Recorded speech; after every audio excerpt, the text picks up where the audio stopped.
কোরআন মজিদের এখানে আল্লাহ বলছেন, আল্লাহ তাআলা আমাদের জন্য রাসূলগণকে পাঠিয়েছেন, বাইয়ানা দিয়েছেন, কিতাব দিয়েছেন, মিজান দিয়েছেন। কারণ হলো সমস্ত মানবতা লিয়াকুমান নাসু বিল কিসত, সমস্ত মানব সভ্যতা হল ম্যানকাইন্ডকে একটা সুবিচারের উপরে, ইনসাফের উপরে কায়েম করার জন্য।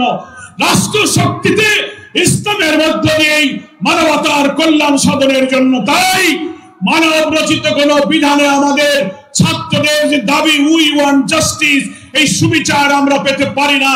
মানুষ পক্ষপাতিত্ব করতে পারে, মানুষ জুলুম করতে পারে, ন্যায় বিচার মানুষ করতে পারে না।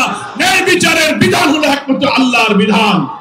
তাই আমিরের জামাতের আহ্বান হলো আগামী সেই সুবিচার ইনসাফপূর্ণ বরকতের বাংলাদেশের জন্য আমাদেরকে এই ইসলামী এবং দেশপ্রেমিক শক্তির ঐক্যবদ্ধ সংগ্রামে জাতীয় নির্বাচন নিরপেক্ষ করে আমাদেরকে বিজয় সুনিশ্চিত করতে হবে।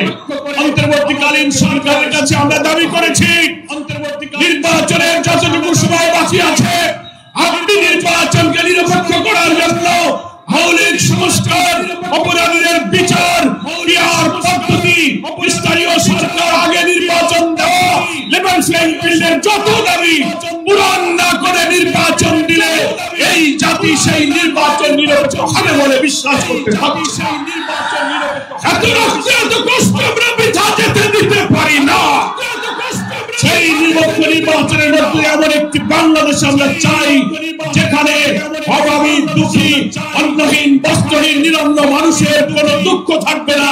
আল্লাহ কোরআনের সূরা আরাফের মধ্যে বলেছেন, ওয়ালাউ আন্না আহলাল কুরা আমানু ওয়াত্তাকাউ লাফাতাহনা আলাইহিম বারাকাতিন মিনাস সামাই ওয়াল আরদ।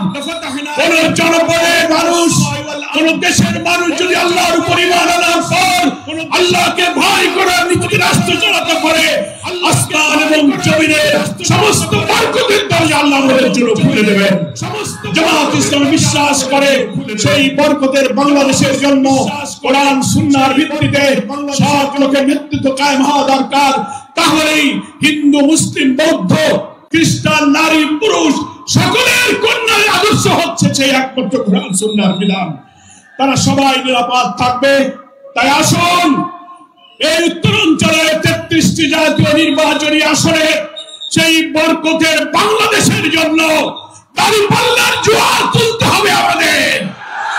ফ্যাসিবাদী সরকার আমাদের নিবন্ধন বাতিল করেছিল, জামাত শিবির নিষিদ্ধ করেছে, আমাদের নেতাদের ফাঁসি দিয়েছে এবং আমাদের দাঁড়িপাল্লাটাও তারা বাতিল করে দিয়েছিল। মহান আল্লাহ আমাদের সব কিছু ফিরিয়ে দিয়েছেন। আমরা আজহার ভাইকে পেয়েছি, নিবন্ধন পেয়েছি, প্রতীক পেয়েছি, আর যে শহীদদের আমরা হারিয়েছি আমাদের দুঃখ নেই, আল্লাহর কাছে আমরা তাদের হাদিয়া হিসেবে পেশ করেছি। এর বিনিময়ে আমরা বরকতের বাংলাদেশ নির্মাণে উত্তরাঞ্চল থেকে ইসলামের বিজয়ের সূচনা করবে ইনশাআল্লাহ। আজকের এই জনসমুদ্র সেই বিজয় অভিযানের একটি মাইল ফলক হয়ে থাকবে, এই আশাবাদ ব্যক্ত করে সকলকে ধন্যবাদ জানিয়ে আমি আমার বক্তব্য শেষ করছি। বাংলাদেশ জিন্দাবাদ, জামাত ইসলামী জিন্দাবাদ। আসসালামু আলাইকুম ওয়া রাহমাতুল্লাহি ওয়া বারাকাতুহু।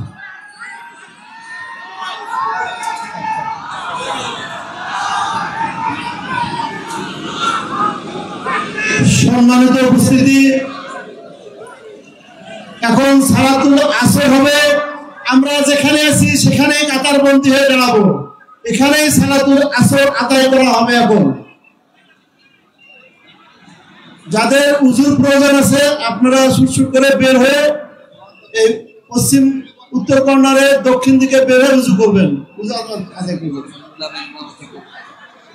আজকে এই বিশাল সমাবেশে ইমামতি করছেন মাওলানা নুরুল আমিন। ওখানে প্রস্তুতি নেওয়া আছে মাঠের পশ্চিম প্রান্তে। এখন আজান হবে, আজানের পরে সালাতুল আসর আমরা যেখানে আছি সেখানে কিবলামুখী হয়ে কাতারবন্দী হয়ে দাঁড়িয়ে যাই।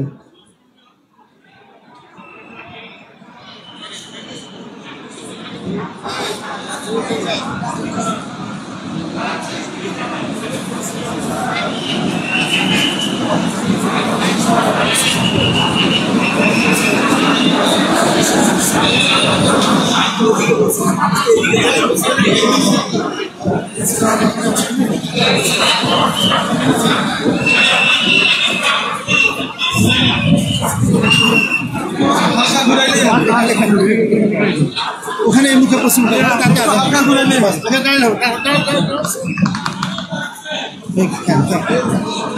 হবে কি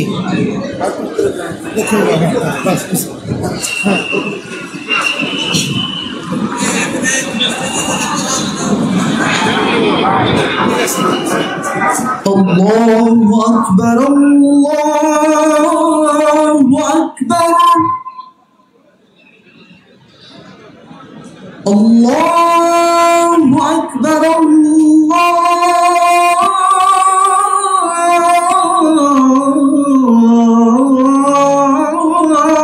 الله أكبر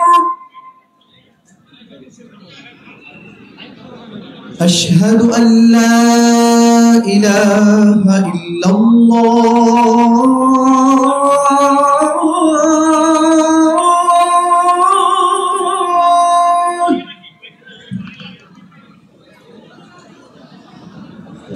أشهد أن لا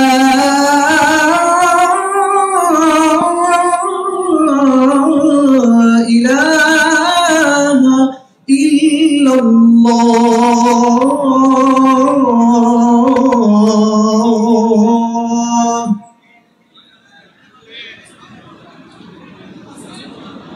أشهد أن محمدا رسول الله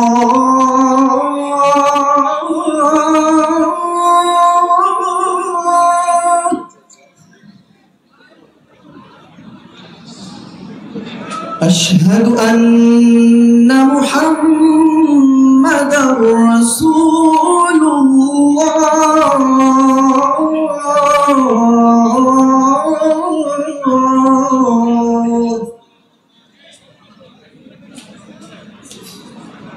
حي على الصلاة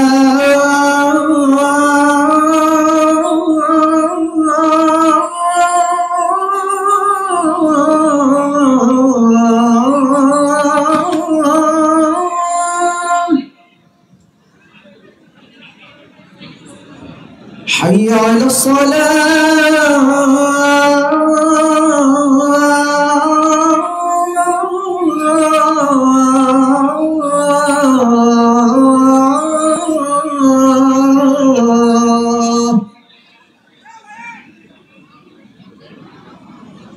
حي على الفلاح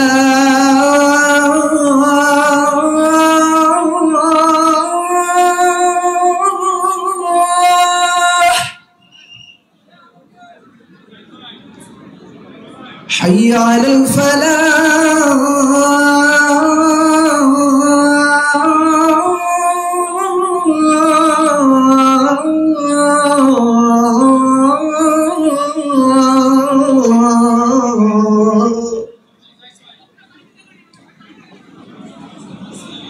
الله أكبر الله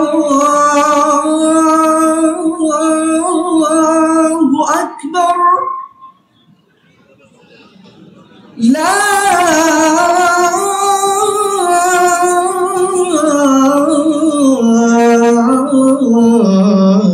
إله إلا الله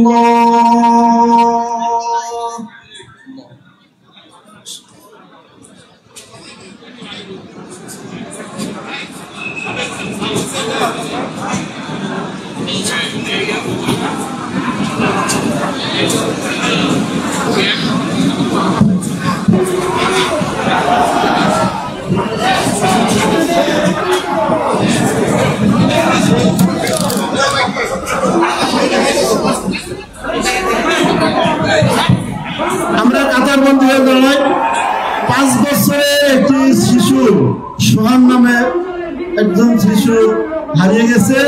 তার বাবা স্টেজের পেছনে আছে। যদি কারো কাছে বাচ্চাটি থাকে আপনারা স্টেজের পেছনে পৌঁছাবেন। সোহান নামের 5 বছরের একটা শিশু স্টেজের পেছনে তার বাবা অপেক্ষা করতেছে। স্টেজে নিয়ে আসুন বাচ্চাটাকে।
সম্মানিত মুসল্লি কিরাম, আমাদের সালাতুল আসরের ইমামতি করবেন মুফাসসিরে কুরআন মাওলানা নুরুল আমিন। এখনই নামাজ শুরু করার জন্য ইমাম মহোদয়কে অনুরোধ করছি। আর আপনারা মাঝে মাঝে মুকাব্বার হবেন, যারা সালাতুল জোহরের সময় যেভাবে মুকাব্বার হয়েছেন এভাবে মুকাব্বার নিযুক্ত করার জন্য অনুরোধ করছি। সালাতুল জুম্মা আদায়ের সময় যে ভূমিকা রেখেছিলেন মুকাব্বিরগণ, ঠিক একই ভূমিকা রাখার জন্য অনুরোধ করছি।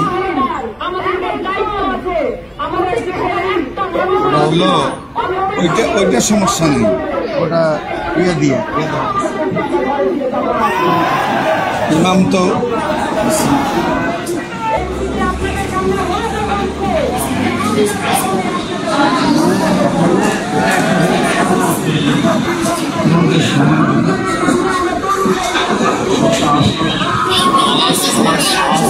আমার তো তখন হয়েছিল অসুবিধা নেই।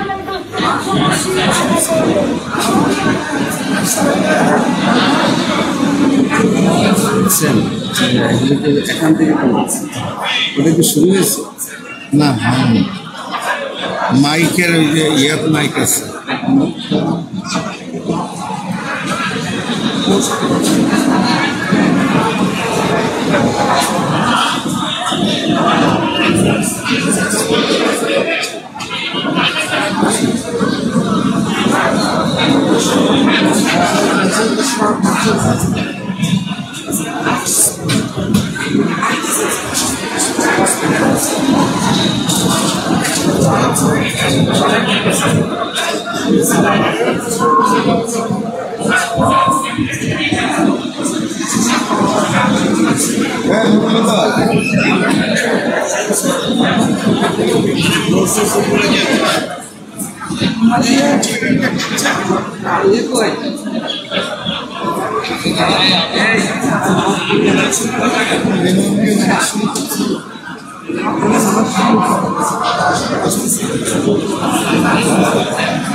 নামাজ শুরু হয়ে গেছে, নামাজ মনে হয় শুরু হয়ে গেছে, নামাজ শুরু হয়ে গেছে, রুকুতে চলে গেছে, রুকুতে নামাজ শুরু হয়ে গেছে, রুকুতে চলে গেছে, রুকুতে দেখেন।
আপনি কত ব্যস্ততায় আছেন আপনার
সম্মানিত ভাইসব, আপনারা বসে পড়ুন, আপনারা বসে পড়ুন। নামাজের পর আমরা এখনই প্রোগ্রাম শুরু করছি, আপনারা বসে পড়ুন।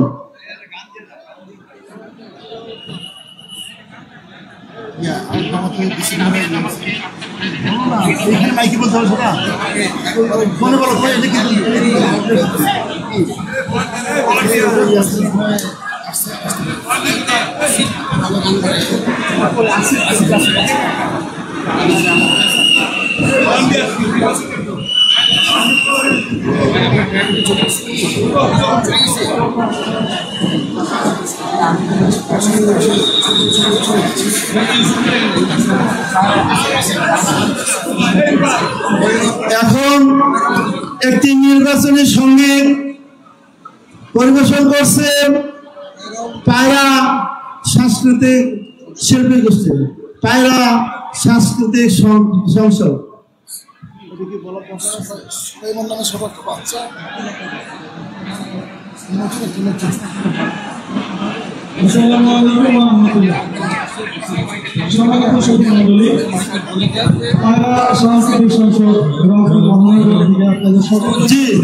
আমাদের রাহবার আমিরে জামাতের গাড়ি এখনই আসতেছে, রাস্তা আপনারা ক্লিয়ার করে দিন।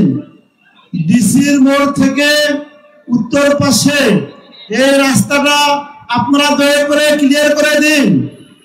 ডিসির মোড় থেকে উত্তর পাশে রাস্তা আপনারা ক্লিয়ার করে দিন।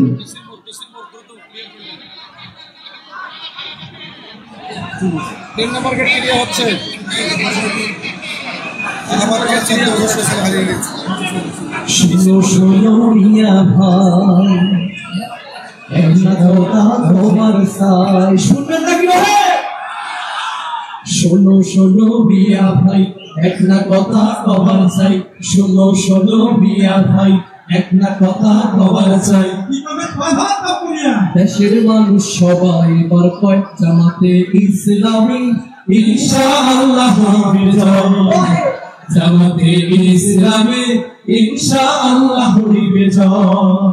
ভোট কেন্দ্রে আসিয়া হাসিয়া হাসিয়া জামাতকে ভোটটা দেবে ঠাসিয়া।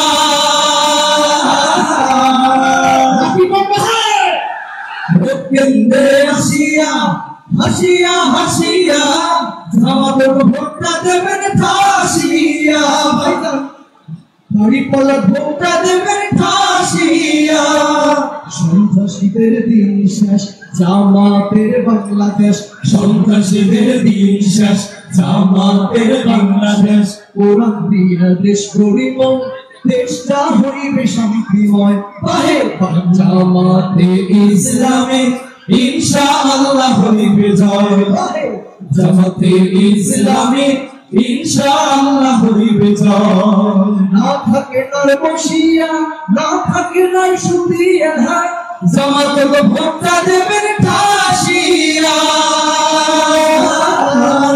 না থাকে নার বসিয়া, না থাকে নার শুতিয়া, জামাত গো ভোটটা দেবেন ঠাসিয়া। জামাত যদি আসে না না চলবে না আর ঘুষছে না না, জামাত যদি আসে না না চলবে না আর ঘুষছে না না, জামাত যদি আসে না না টাকা পাচার আর হবে না, জামাত যদি আসে না না টাকা পাচার আর হবে না। কোরআন দিয়া চোরের বিচার, চোরের মনে বড় ভয়, জামাতে ইসলামের ইনশাআল্লাহ হইবে জয়। জামাতে ইসলামের ইনশাআল্লাহ হইবে জয়। মা বোন জোট বাঁধিয়া সকালবেলা আসিয়া, জামাতের ভোটটা দেবে ঠাসিয়া। মা বোন জোট বাঁধিয়া সকালবেলা আসিয়া, জামাতের ভোটটা দেবেন ঠাসিয়া। দাড়ি পাল্লা ভোটটা দেবেন ঠাসিয়া। জামাত আসলে তবে চাঁদাবাজি আর না হবে, জামাত আসলে তবে চাঁদাবাজি আর না হবে, জামাত আসলে তবে খুন ধর্ষণ না হবে, জামাত আসলে তবে খুন ধর্ষণ না হবে। জাকাত কায়েম হইবে দেশে, গরিব দুঃখীর হইবে জয়। জামাতে ইসলামের ইনশাআল্লাহ হইবে জয়। জামাতে ইসলামের ইনশাআল্লাহ হইবে জয়। শোনো শোনো মিয়া ভাই, এক না কথা কবার চাই, শোনো শোনো মিয়া ভাই, এক না কথা কবার চাই। দেশের মানুষ সবাই এবার কয়, জামাতে ইসলামের ইনশাআল্লাহ হইবে জয়। জামাতে ইসলামের ইনশাআল্লাহ হইবে জয়। ডাক্তার শফিকুরের ইনশাআল্লাহ হইবে জয়। রায়হান সিরাজি ভাই ইনশাআল্লাহ হইবে জয়। নুরুল আমিন ভাই ইনশাআল্লাহ হইবে জয়। অধ্যাপক বিলাল ভাই ইনশাআল্লাহ হইবে জয়। প্রিয় আজহার ভাই ইনশাআল্লাহ হইবে জয়। এটিএম আজহার ভাই ইনশাআল্লাহ হইবে জয়। জামাতে ইসলামের ইনশাআল্লাহ হইবে জয়। নারায়ে তাকবীর। মণ্ডলী, আপনি নির্বাচনী গানটি আপনাদের জন্য লিখেছেন কবি আব্দুল করিম সরকার। সংগ্রামী রংপুরবাসী, আজকের এই বিশাল জনসভার এ পর্যায়ে বক্তব্য রাখবেন বাংলাদেশ জামাতে ইসলামী সিনিয়র নায়েবে আমির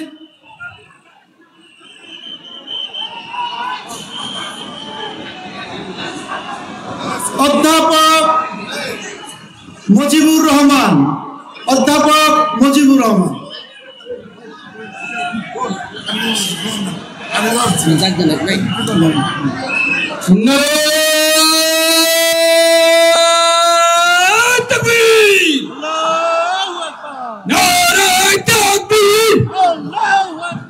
আমি জামাতের আগমন শুভেচ্ছায় স্বাগতম। রংপুরের পক্ষ থেকে, জামাতের পক্ষ থেকে, বিলাল ভাইয়ের পক্ষ থেকে, আজম ভাইয়ের পক্ষ থেকে, হালিম ভাইয়ের পক্ষ থেকে, শিবিরের পক্ষ থেকে, দঙ্গাচোরের পক্ষ থেকে, মিঠাপুকুর পক্ষ থেকে, সদরের পক্ষ থেকে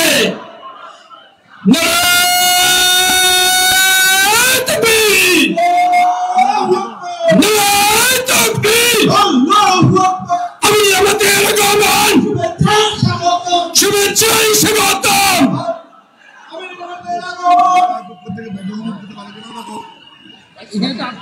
নারায়ে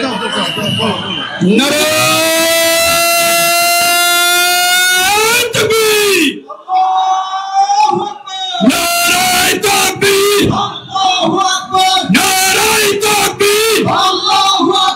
আমি জামাতের আগমন শুভেচ্ছায় স্বাগতম।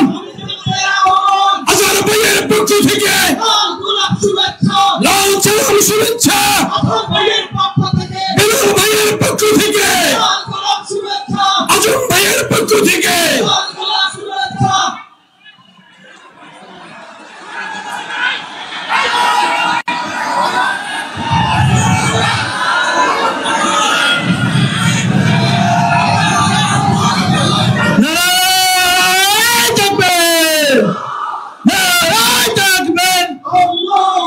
বাংলাদেশ জামাত ইসলামী জিন্দাবাদ জিন্দাবাদ।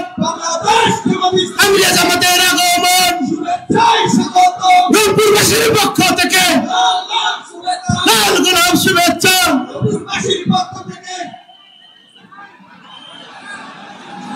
সংগ্রামী রংপুরবাসী, আজকের এই বিশাল সভা, বিশাল জনসভা এক পর্যায়ে বক্তব্য রাখবেন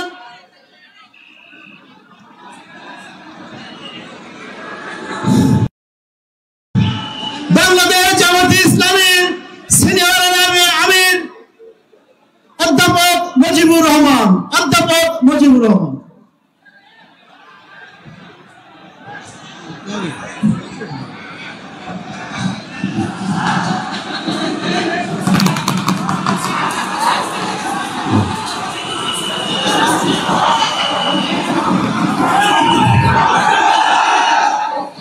ইন্নাল হামদুলিল্লাহ والصلاة والسلام على رسول الله وعلى آله وأصحابه أجمعين। বাংলাদেশ জামাত ইসলামী রংপুর মহানগরী এবং জেলা কর্তৃক আয়োজিত আজকের এই ঐতিহাসিক জনসভার সম্মানিত সভাপতি এইমাত্র মঞ্চে উপবিষ্ট হলেন আজকের জনসভার সংগ্রামী প্রধান অতিথি, বিশ্ব ইসলামী আন্দোলনের অন্যতম নেতা, বাংলাদেশ জামাত ইসলামীর সংগ্রামী আমির জনাব ডক্টর শফিকুর রহমান, মঞ্চে উপবিষ্ট শহীদ আবু সাঈদের পরিবারবৃন্দ, উপস্থিত জামাত ইসলামীর কেন্দ্রীয় এবং স্থানীয় নেতৃবৃন্দ এবং অন্যান্য রাজনৈতিক দলের নেতৃবৃন্দ, সম্মানিত সাংবাদিক বন্ধুগণ, আমার একান্ত প্রিয় ভাইয়েরা, আসসালামু আলাইকুম ওয়া রাহমাতুল্লাহি ওয়া বারাকাতুহু। আপনারা সবাই ভালো আছেন? আলহামদুলিল্লাহ, আপনারাও ভালো আছেন, আমরাও ভালো আছি, যার ফলে আমরা এক জায়গায় উপস্থিত হতে পেরেছি। 2024 সালের 5ই আগস্টের আগে এইভাবে কি আপনারা আমরা এক জায়গায় জনসভা করতে পারতাম? ফ্যাসিস্ট সরকার দীর্ঘ 17 বছর যাবৎ বাংলাদেশের জনগণের প্রতি জুলুম, অত্যাচার এবং নির্যাতন করার কারণে বাংলাদেশের মানুষ দুঃখ কষ্ট নিয়ে এই প্রায় 1.5 যুগ সময় পার করেছে। বিগত আন্দোলনের ফলে আজকে তারা বাংলাদেশ থেকে বিতাড়িত হয়েছে, বাংলাদেশ আজকে মুক্ত হয়েছে, আমরা কথা বলতে পারি, আমরা জনসভা করতে পারি, আমরা মুক্ত বাতাসে চলাফেরা করতে পারছি, আলহামদুলিল্লাহ। সংগ্রামের সাথী ও বন্ধুগণ, পাকিস্তান নামে একটি দেশ এই অঞ্চলে পূর্ব পাকিস্তান নামে পরিচিত ছিল, আপনাদের জানা আছে।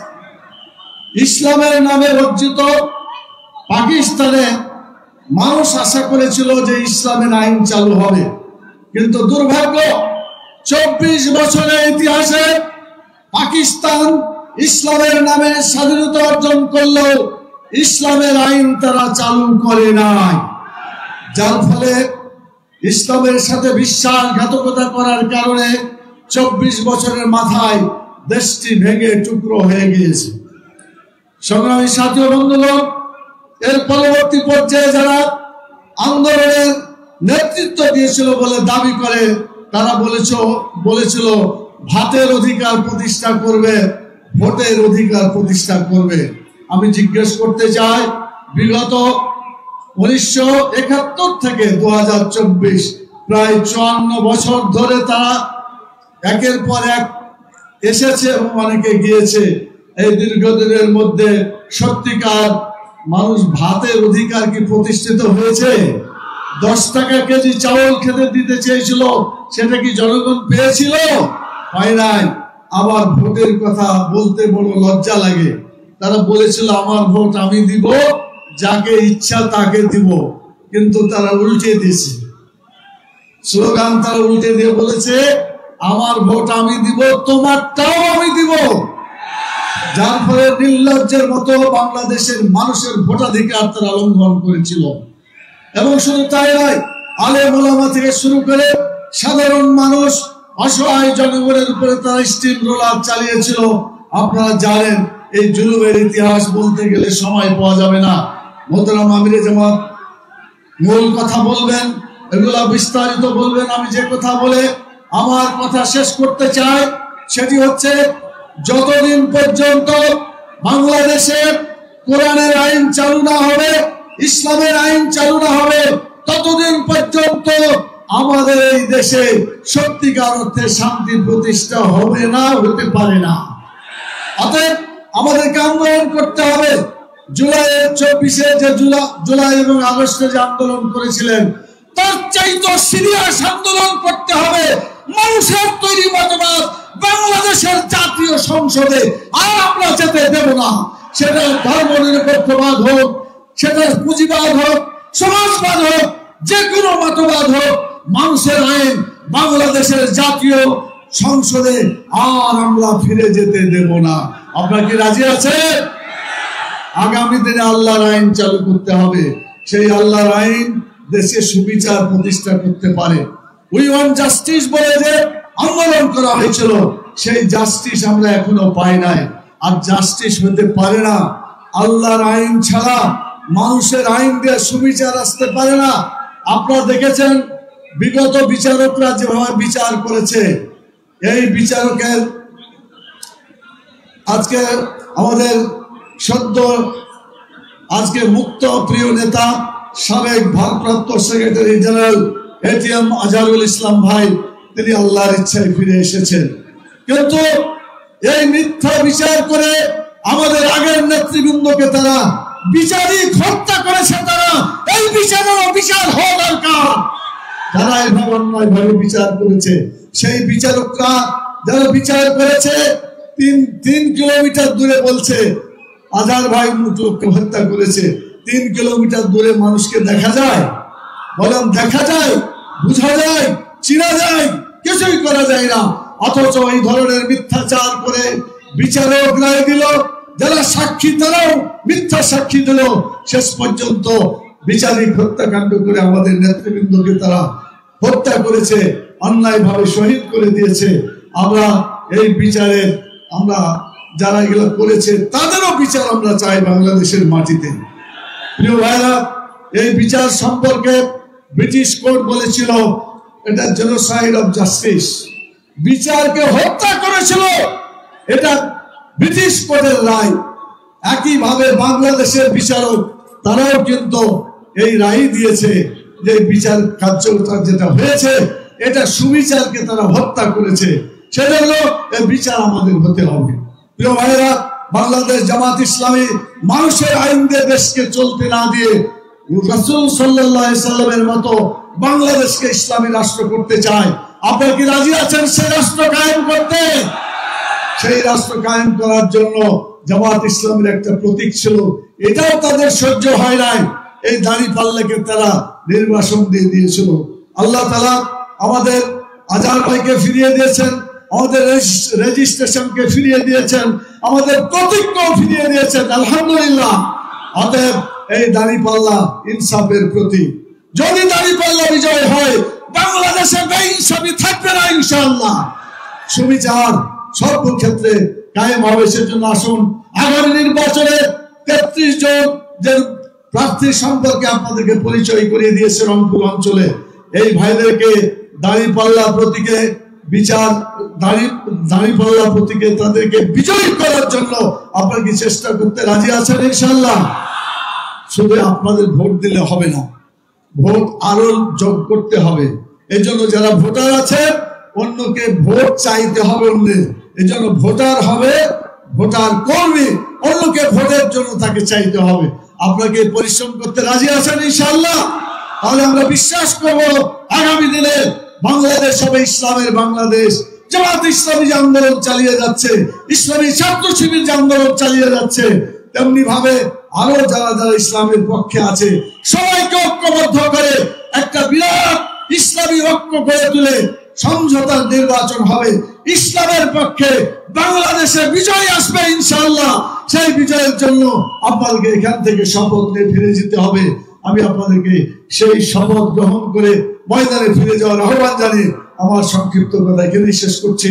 আল্লাহ তাআলা আমাদের ইসলামী আন্দোলনকে বিজয় দান করুন, এই দোয়া করে আপনাদেরকে অসংখ্য ধন্যবাদ জানিয়ে আমি আমার কথা এখানেই শেষ করছি। সুবহানাকাল্লাহুম্মা ওয়া বিহামদিকা আশহাদু আল্লা ইলাহা ইল্লা আনতা আস্তাগফিরুকা ওয়া আতুবু ইলাইকা। আসসালামু আলাইকুম ওয়া রাহমাতুল্লাহি ওয়া বারাকাতুহু।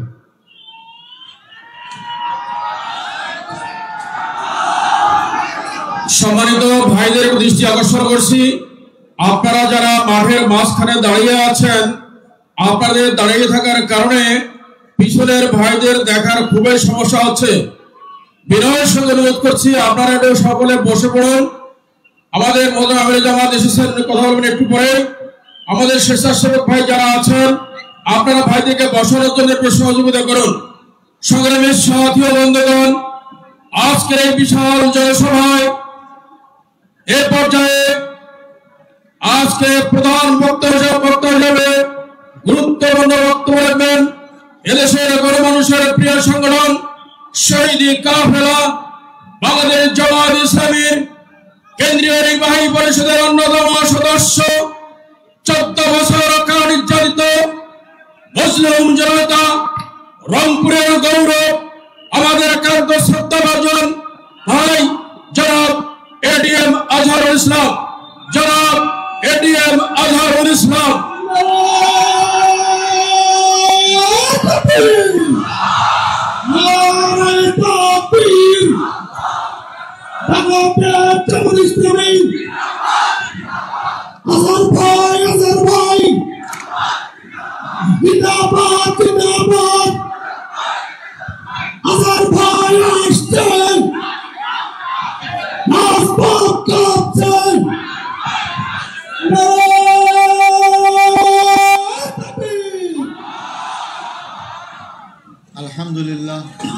আলহামদুলিল্লাহ রাব্বিল আলামিন ওয়াসসালাতু ওয়াসসালামু আলা সাইয়্যিদিল মুরসালিন ওয়া আলা আলিহি ওয়া সাহবিহি আজমাইন। আজকের এই বিশাল মহাসমুদ্রের সম্মানিত সভাপতি, মঞ্চে উপবিষ্ট বাংলাদেশ জামাত ইসলামীর সংগ্রামী আমির জনাব ডাক্তার শফিকুর রহমান, বাংলাদেশ জামাত ইসলামীর কেন্দ্রীয় এবং স্থানীয় নেতৃবৃন্দ, সম্মানিত ভাই ও বন্ধুগণ, আসসালামু আলাইকুম রহমতুল্লাহ। অমুসলিম ভাইদের প্রতি থাকলো আমার আন্তরিক মোবারকবাদ। সাংবাদিক বন্ধুগণ, তাদের প্রতি থাকলো আমার আন্তরিক মোবারকবাদ। সংগ্রামী ভাই ও বন্ধুগণ, আমি আপনাদের সাথে মিলিত হতে পারবো এটা কোনো সময় চিন্তায় আসেনি। আমি কারাগারে ফাঁসির কাস্টে ঝোলার জন্য প্রস্তুত ছিলাম। আল্লাহ যে আমাকে ফাঁসির মঞ্চ থেকে জনতার মঞ্চে নিয়ে আসবে এটা আল্লাহ ছাড়া কেউ জানতো না। আজকে আমি ফাঁসির মঞ্চ থেকে লক্ষ জনতার মঞ্চে হাজির হয়েছি। সবই আল্লাহর মেহেরবানি, আল্লাহর রহমত। যে গলায় আমার দড়ি রশ্মি ঝোলানোর কথা ছিল সেখানে আমার ফুলের মালা পড়ে, সবই আল্লাহর রহমত। আমার ফাঁসি দেওয়ার জন্য যে সমস্ত সাক্ষী সুবুজ জোগাড় করা হয়েছিল আপনারা শুনেছেন ইতিমধ্যেই। তাদের মাধ্যমে মিথ্যা সাক্ষী দিয়ে আমাকে ফাঁসির কাস্টে ঝোলার চেষ্টা করা হলো। আল্লাহ আমাকে মুক্ত করেছেন। আমার পরিবার থেকে আমি সম্পূর্ণ বিচ্ছিন্ন ছিলাম। আমার স্ত্রীও আমার কারাগারে থাকা অবস্থায় ইন্তেকাল করেছেন। আমার ছেলেকেও আমার সাথে গ্রেপ্তার করেছিল। আমি বলছি, বাবা মুক্ত বাবা, তুমি এই দেশে আর থাকিও না, দেশের বাইরে চলে যাও, নাহলে তোমাকে গুম করবে, হত্যা করবে। আমার পরিবারের লোকরা শোকাহত, তুমি যদি আবার গুম হতে আরো তারা কষ্ট পাবে। এভাবে আমি পরিবার থেকে সম্পূর্ণ বিচ্ছিন্ন। কিন্তু আপনাদের দোয়া, আল্লাহর রহমতে আমি আবার আপনাদের মাঝে আসতে পেরেছি। এই রংপুর জেলা স্কুল মাঠ, এই স্কুল হচ্ছে আমার প্রাণপুরী স্কুল। এই স্কুলে আমি লেখাপড়া করেছি।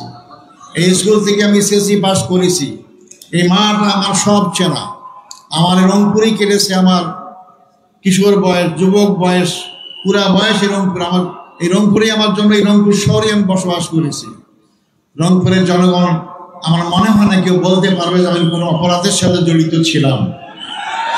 আমি কোনো অপরাধের সাথে জড়িত ছিলাম না, কিন্তু আমাকে সে অপরাধী বানানো হয়ে গেল। রংপুরবাসী সাক্ষী, এবং যারা সাক্ষী দিয়েছেন তারাও কিন্তু পরবর্তী সময় বলেছেন যে আমাদেরকে জোর জুলুম করে আমাদেরকে মিথ্যা সাক্ষী দিতে বাধ্য করা হয়েছে। আমার এখন কারোর প্রতি কোনো ক্ষোভ নাই, দুঃখ নাই। আমি চাই আমার অঞ্চল, আমার বাংলাদেশকে আবার মানুষের জন্য বসবাস উপযুক্ত করার পরিবেশ সৃষ্টি করার জন্য। সংগ্রামী ভাই বন্ধুগণ, আজকে আমার মুক্তির প্রথম সোপান হচ্ছে আবু সাঈদ, যিনি রংপুরের ছাত্র, রোকেয়া বিশ্ববিদ্যালয়ের ছাত্র, যে বুকের তাজা রক্ত ঢেলে দেওয়ার মধ্য দিয়ে যে গণ অভ্যুত্থান শুরু হয়েছিল, যার পরিসমাপ্তি হয়েছিল 5ই আগস্ট 2024 সাল। 2024 সাল 5ই আগস্ট না হলে আপনারা আমার জানাজা পড়তেন বা পড়তে পারতেন কিনা তাও জানি না, কিন্তু আল্লাহ তাআলা সেই 5ই আগস্টের পরিবেশ সৃষ্টি করার কারণে আজকে আমি মুক্ত হয়েছি।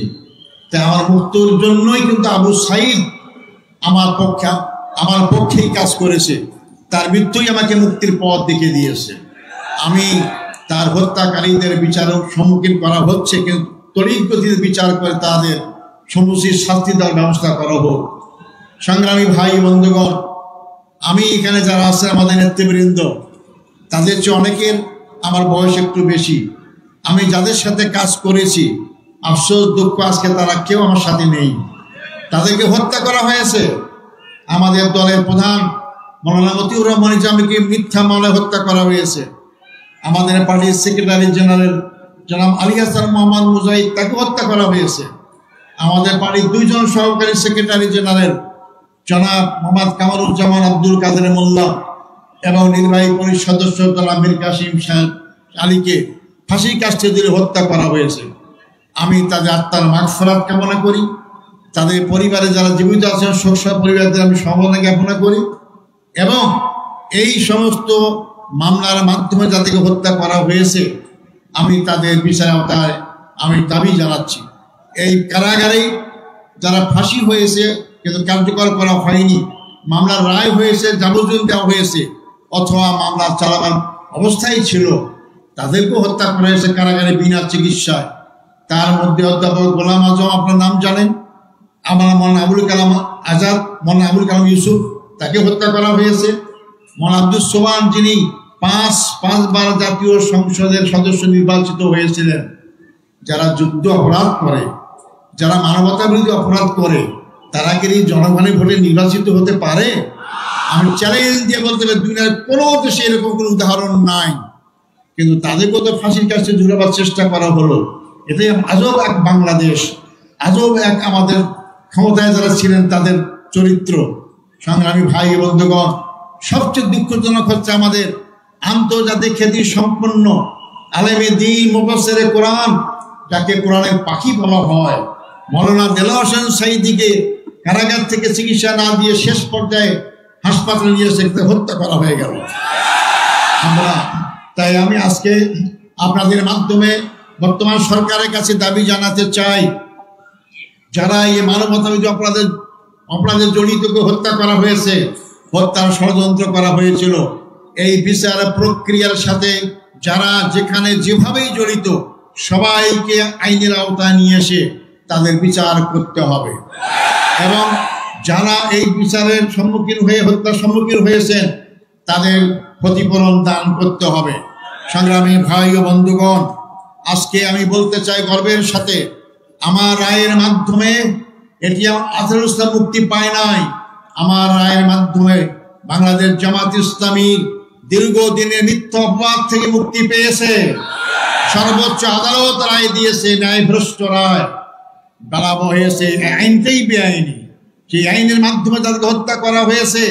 এই অপবাদ দেওয়া হয়েছে জামাত ইসলামীকে, তারা মানবাধিক অপরাধ করেছে। আজকে আইনের মাধ্যমে সুপ্রতিষ্ঠিত হয়েছে, আমিও মুক্তি পেয়েছি, ইসলামী আন্দোলন মুক্তি পেয়েছে। এটাই আল্লাহর বিচার, ন্যায় বিচার আল্লাহ করেন। 5ই আগস্ট আমরা জেলখানায় ছিলাম, আমরা কল্পনাও করিনি যে হাসিনা ক্ষমতা ছাড়তে বাধ্য হবে, কিন্তু রাখে আল্লাহ মারে কে? আল্লাহ যে অনেক কিছুই করতে পারেন। মনে হলো যে আল্লাহ সরাসরি এই বিপ্লব ঘটার ব্যবস্থা করেছেন। মনে হলো যে লক্ষ লক্ষ লোক, আমরা দেখতে পাচ্ছিলাম কারাগার থেকে লক্ষ লক্ষ লোক রাজপথে নেমেছে, মনে হয় যে আবাবিল পাখির মতো হাজির হয়েছে লক্ষ লক্ষ লোক। আল্লাহ ফেরেশতারা হাজির হয়েছেন এবং তার পতন হয়েছে। যার পতন হয়েছে তিনি কি বলতেন? শেখের বেটি পালায় না, আমরা পালাই নাই, আমাদের কোনো নেতা পালায় নাই, কিন্তু আপনি পালিয়েছেন। কোথায় পালিয়েছেন? যেখানে আপনাদের আসল ঠিকানা, সেখানেই আপনারা পালিয়েছেন। আমাদেরকে পাকিস্তান পাকিস্তান বলেন, আমরা পাকিস্তানে পালাই নাই। আমাদের শহীদ মীর কাসেম আলী মামলা যখন চলে তখন তিনি আমেরিকায় ছিলেন, তাকে বলা হয়েছে আপনি আসবেন না বাংলাদেশে, বিচারের সম্মুখীন হবেন। উনি বলছেন কেন আমি যাব না, আমি কি অপরাধ করেছি? মৃত্যু হলে আমেরিকাও তো হবে, বাংলাদেশেও হবে। তিনি আমেরিকা থেকে বাংলাদেশে এসেছেন, বিচারের সম্মুখীন হয়েছেন, তাকে ফাঁসি দিয়ে শাহাদত করা হয়েছে। তাহলে কারা এই দেশের জনগণকে ভালোবাসে? কারা এই দেশের জনগণের পক্ষে কাজ করে? যারা পালিয়ে যায় তারা, নাকি যারা মৃত্যুর সম্মুখীন হওয়ার পর দেশ থেকে বিদেশ থেকে দেশে আসে তারা? আসল তারাই দেশপ্রেমিক, তাদের দ্বারা এই দেশ রক্ষা পেতে পারে, তাদের দ্বারা এই দেশের সীমানা রক্ষা হতে পারে। সংগ্রামী ভাই বন্ধুগণ, আজকে বাংলাদেশের জনগণকে চিন্তা করতে বলবো। আবেগ দিয়ে 54 বছর কাটিয়ে দিলাম, অনেক স্লোগান দিয়ে জাতিকে বিভক্ত করলাম, কিন্তু জাতির কোনো কল্যাণ করতে পারলাম না। আমাদের সত্যিকার অর্থে আধিপত্যবাদ বিরোধী শক্তি বাংলাদেশের জনগণের পক্ষে সবসময় যারা থাকে, যারা দেশে পালিয়ে যাওয়ার চিন্তা করে না, তাদের দ্বারা এই দেশ নিরাপদ, তাদের দ্বারা এই দেশের গণতন্ত্র নিরাপদ, তাদের দ্বারা এই দেশের জনগণের অধিকার নিরাপদ। তাই আগামী নির্বাচনে সেই চিন্তা আমাদের মাথায় অবশ্যই রাখতে হবে। সংগ্রামী ভাই বন্ধুগণ, আমি যে মুক্তি পেয়ে গেলাম, এটা কি আমার এক্সটেনশন লাইফ না, বর্ধিত জীবন না? আমি তো শহীদ হয়ে যেতাম, আমাকে ফাঁসি ঝুলে আপনার সঙ্গে দেখা হতো না। তা আল্লাহ আমাকে বাঁচিয়েছেন, এটা আমার বর্ধিত লাইফ। আমি আপনাদের কাছে ঘোষণা করতে চাই, আমি ছাত্র জীবন থেকে ইসলামী আন্দোলন করি, জনগণের জন্য কাজ করি, এরকম পরিসরেই কাজ করেছি। আমি আমার এই বর্ধিত জীবনটা আল্লাহর দিনের জন্য রক্ষা করতে চাই। আমি আল্লাহর দিনেই যাব। আমি সবাইকে অনুরোধ করব, এই দিন ক্ষণস্থায়ী, দুনিয়া ক্ষণস্থায়ী, যে কোনো মানুষকে মরতে হবে, মনে আমাদের যেতে হবে আল্লাহর কাছে। সে আল্লাহর কাছে আমাদের কাছে অপেক্ষা করছে দুইটা জিনিস, একটা জান্নাত, একটা জাহান্নাম। যদি আমরা জান্নাতে যেতে চাই, দুনিয়ার এই জীবনে আমাদের আল্লাহর দিন কায়েমের চেষ্টায় এগিয়ে আসতে হবে। জামাত ইসলামী সেই কাজটাই করছে। আসুন আমরা সেই জামাত ইসলামের সাথে সম্পৃক্ত হয়ে, যারা হয়নি এখনো, আমরা আগামী দিনে বাংলাদেশকে ইসলামের বাংলাদেশ গড়ার জন্য আমরা চেষ্টা করি। সময় আমার কম, আমাদের আমির জামাত মূল বক্তব্য রাখবেন। আমি আমার আবেগ নিয়ে আসছি, আবেগ আপ্লুতমি। এত লোক আমার দেখার সৌভাগ্য এই রংপুর শহরে হয় নাই। এর আগে তো অনেক প্রোগ্রাম করেছি, তখন তো আমরা অল্প লোক পেতাম, আজকে লক্ষ লক্ষ লোক জমায়েত হয়েছে। আসার পথে রাস্তা দিয়ে আসতে পারতাম না, আল্লাহর কি রহমান মহিমা। আমি তাই আপনাদের কাছে আমার বক্তব্য শেষ করার আগে আমি আপনাদের আমার অভিব্যক্তি ব্যক্ত করতে চাই। আমি শুনেছি জেলখানায় আমার মুক্তির জন্য আপনারা অনেকে রোজা রেখেছেন, আমার মুক্তির জন্য অনেকে নামাজ পড়েছেন, নফল নামাজ পড়েছেন, এমন অনেকে উমরাও করেছেন, অনেকে আপনারা আন্দোলন করেছেন। আমি সবাইকে আমার অন্তঃস্থল থেকে আপনাদেরকে মোবারকবাদ, অভিনন্দন জানাচ্ছি। আপনারা আমার অভিনন্দন গ্রহণ করবেন। আপনাদের দোয়ায় আপনাদের এই যে আগ্রহ আল্লাহ আমাকে কবুল করেছেন, আপনাদের চোখের পানি আল্লাহ কবুল করেছেন, আমাকে আল্লাহ কবুল করেছেন। কিন্তু আপনারা আমাকে দোয়া করবেন আমি বাকি জীবন যেন আপনাদের পক্ষে, দেশের পক্ষে, আমার এলাকার পক্ষে জীবন ভরে কাজ করতে পারি, সে তৌফিক দান করেন। সংগ্রামী ভাই বন্ধুগণ, আবু সাইদ কেন জীবন দিয়েছে? আবু সাইদ কি তার নিজের কোনো সম্পত্তি উদ্ধার করার জন্য জীবন দিয়েছে? তার ব্যক্তিগত স্বার্থে কোনো জীবন দিয়েছে? না, সে দেশের স্বার্থে জীবন দিয়েছে। সে এমন বৈষম্য মুক্ত একটা বাংলাদেশ চেয়েছিল, কিন্তু বাংলাদেশ মুক্ত হয়েছে। কোথা থেকে মুক্ত হয়েছে? 15.5 বছরে আমাদের ভোটের কোনো অধিকার ছিল না, 15.5 বছরে গণতন্ত্র ছিল না, 15.5 বছরে আমাদের বাক স্বাধীনতা ছিল না, 15.5 বছরে আমাদের সীমানা রক্ষিত ছিল। এই 15.5 বছরে আমাদের রাজনৈতিক ও সাংস্কৃতিক কোনো স্বাধীনতা ছিল না। আধিপত্যবাদী শক্তির রাজনৈতিক থাবা এবং সাংস্কৃতিক আগ্রাসন আমাদের মূল ইমানি শক্তিকে দুর্বল করে দিয়েছে, আমাদের যুব শক্তির চরিত্রকে ধ্বংস করা হয়েছে। আজকে সেখান থেকে আমাদের দেশকে আবার নতুন করে গড়তে হবে।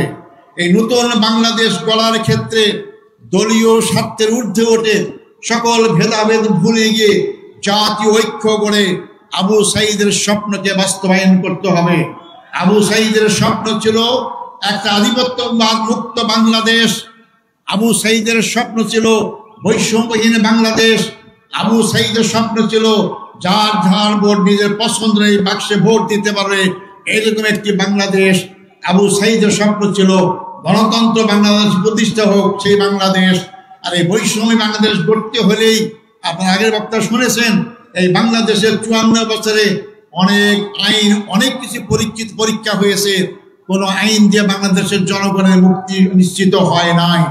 তাই নতুন বাংলাদেশ গড়তে হলে নতুন ভাবে এগিয়ে যেতে হবে।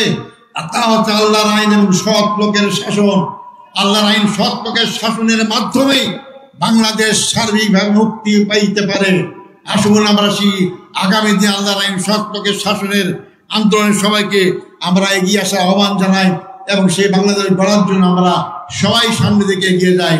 সংগ্রামী ভাই বন্ধুগণ, আপনারা কষ্ট করে এই মহাসমুদ্রে উপস্থিত হয়েছেন, এই জন্য আমি আমার পক্ষ থেকে অন্তঃস্থল থেকে আপনাদেরকে মোবারকবাদ জানাই। আমি আবারও আপনাদের কাছে দোয়া চাই, আল্লাহ যেন আমাকে সুস্থ রাখেন, ভালো রাখেন এবং যাতে করে আল্লাহ দিনের পথে বাকি জীবনটা আমি ব্যয় করতে পারি, সেই দোয়া কামনা করে এবং আবারও আপনাদের সামনে হাজির হওয়ার আশা ব্যক্ত করে আমার বক্তব্য এখানে শেষ করছি। আসসালামু আলাইকুম রহমতুল্লাহি ওয়া বারাকাতুহু।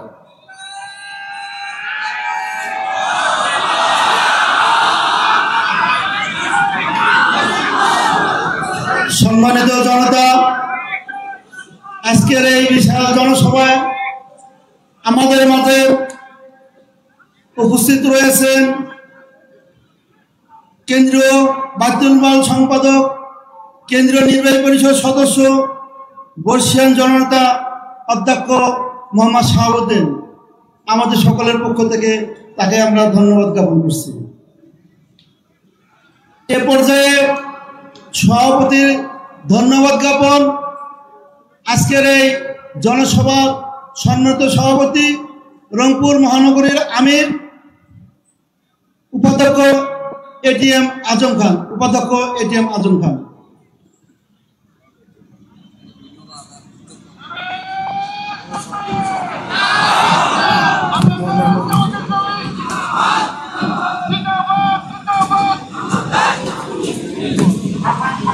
আসসালামু আলাইকুম ওয়া রাহমাতুল্লাহি ওয়া বারাকাতুহু। আজকের এই জনসভার সম্মানিত প্রধান অতিথি, মানবতার ফেরিওয়ালা, সম্মানিত আমিরে জামাত ডাক্তার শফিকুর রহমান, সম্মানিত কেন্দ্রীয় নেতৃবৃন্দ, স্থানীয় নেতৃবৃন্দ, সম্মানিত সাংবাদিক বন্ধুগণ, প্রশাসনের কাজে নিয়োজিত বিভিন্ন স্তরের ভাইরা এবং রংপুরের এই জনসভায় উপস্থিত সম্মানিত সংগ্রামী ভাই ও বন্ধুগণ, সর্বপ্রথম আল্লাহ তাআলার শুকরিয়া আদায় করছি যে আল্লাহ তাআলার অশেষ মেহেরবানিতে গতকাল রাতে আবহাওয়া অধিদপ্তরের রিপোর্ট 82% বৃষ্টি হওয়ার কথা। আল্লাহর অশেষ মেহেরবানিতে আজকে বৃষ্টি মুক্ত আষাঢ় মাস হলেও আল্লাহ তাআলা আমাদেরকে রহমতের চাদরে আচ্ছাদিত করে সুন্দর পরিবেশ করার তৌফিক দিলেন। সবাই নতজানু শিরে আল্লাহ শুকরিয়া আদায় করি, বলি আলহামদুলিল্লাহ। সংগ্রামী ভাই ও বন্ধুগণ, জনসভা বাস্তবায়নের জন্য সকলেই সহযোগিতা করেছেন, এজন্য আপনাদের প্রতি কৃতজ্ঞতা প্রকাশ করছি। সেই সাথে সাথে রংপুর নগরীর নগরবাসী সাময়িক কষ্ট পেয়েছেন, এই কষ্ট পাওয়ার জন্য আপনাদের কাছে ক্ষমা প্রার্থী। সেই সাথে সাথে উত্তরাঞ্চলের দাবি এবং সারা বাংলাদেশের কারিগর প্রধান অতিথি ডাক্তার শফিকুর রহমান বক্তব্য রাখবেন। আপনারা যে যেখানে আছেন আপনারা বসুন। আমার সাথে কয়েকটি বিষয় আমি কথা বলতে চাই। বিশ্ববিদ্যালয়, ওই মেডিকেল বিশ্ববিদ্যালয় রংপুর মহানগরীতে চাই। কৃষি বিশ্ববিদ্যালয় রংপুর মহানগরীতে চাই। এয়ারপোর্ট বিমান ঘাঁটি রংপুর মহানগরীতে চাই। কৃষি প্রধান এলাকা হওয়ার কারণে আলু চাষিরা বর্তমান বৈষম্যের শিকার। কোটি কোটি টন কৃষকরা কষ্ট করে আলু চাষ করে, অপ্রতুল এই আলু রাখার জায়গা থাকার কারণে, একটি সিন্ডিকেটের কারণে আলু চাষিরা তাদের ন্যায্য মূল্য পাচ্ছে না। ব্যবসায়ীরা আজকে ধুকে ধুকে মরছে। আমি আমিরে জামাতের মাধ্যমে কেন্দ্র সরকারকে অনুরোধ করতে চাই, আমার এলাকায় আলু চাষিদের ভাগ্য ফেরানোর জন্য আমাদেরকে দায়িত্ব নিতে হবে। এই কয়েকটি দায়িত্বের পাশাপাশি রংপুর মহানগরীতে একটি হলো সরকারি মাদ্রাসা করতে হবে। কে রাজি আছেন হাত তুলে দেখান। আল্লাহ হাফেজ। আসসালামু আলাইকুম। বাংলাদেশ জিন্দাবাদ। বাংলাদেশ জামাত ইসলামী জিন্দাবাদ।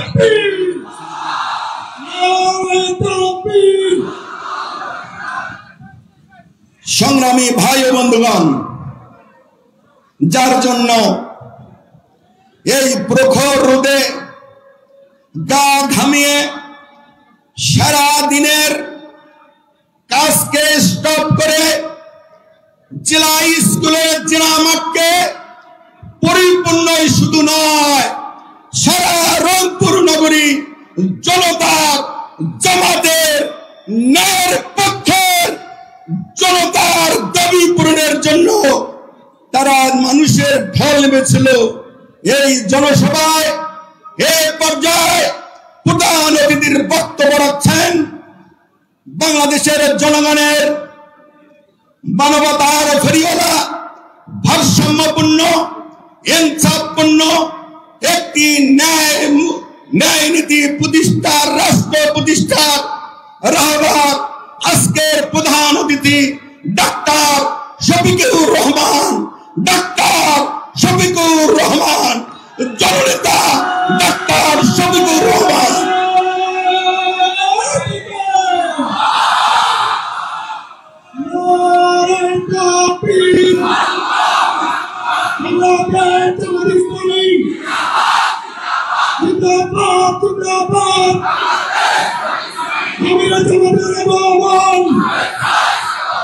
শুভেচ্ছা স্বাগতম।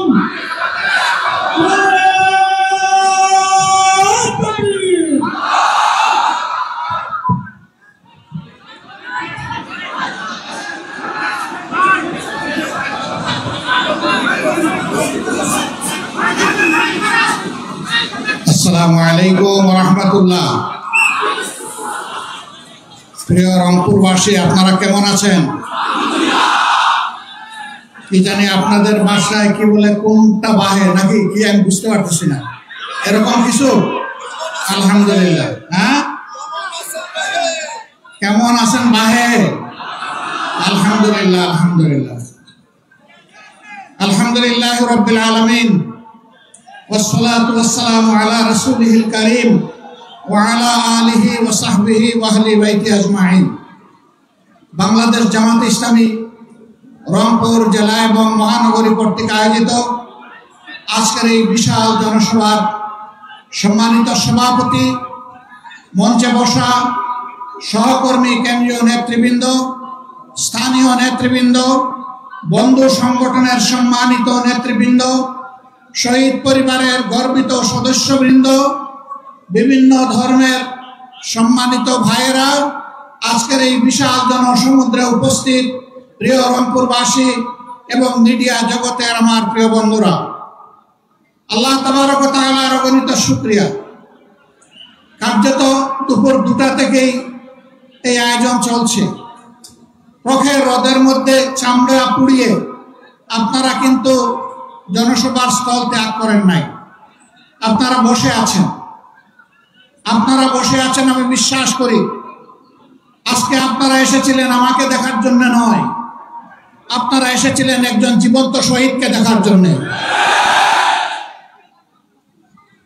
সম্মানিত ভাইরা, আপনারা জানেন স্বাধীনতার 54 বছর বাংলাদেশ জামাত ইসলামী তার সাধ্যমতো জনগণের সুখে দুঃখে পাশে থাকার চেষ্টা করেছে। জনগণের প্রত্যেকটি ন্যায় অনুগত দাবি আদায়ের জন্য সমান তালে ঘরে বাইরে লড়াই করেছে। এদেশের জনগণের ভোটের অধিকার নিশ্চিত করার জন্য কারো মাথায় যে প্রস্তাবনা আসে নাই, জামাতে ইসলামীর তৎকালীন আমির জনাব অধ্যাপক গোলাম আজম রাহিমাহুল্লাহ সর্বপ্রথম এই জাতির সামনে কেয়ারটেকার সরকারের প্রস্তাবনা উপস্থাপন করেছিলেন, যার ভিত্তিতে 91 সালে ওই কায়দায় একটা নির্বাচন হয়েছিল। পরপর আরো 2-3টি নির্বাচন হয়েছে। তারপর থেকে সেই কেয়ারটেকার সরকারকে খেয়ে ফেলা হয়েছে। সম্মানিত বন্ধুগণ, 15.5 বছর আমাদের অবস্থা আপনারা জানেন। আমাদের অনেক নেতৃবৃন্দকে খুন করা হয়েছে। দুইজন আমির, 2জন নায়েবে আমির, 2জন অ্যাসিস্ট্যান্ট সেক্রেটারি জেনারেল, 1জন নির্বাহী পরিষদ সদস্য, এরকম করে একেবারেই মাথা থেকে শুরু করে 11 জন নেতাকে আমাদের বুক থেকে ছিনিয়ে নেওয়া হয়েছে।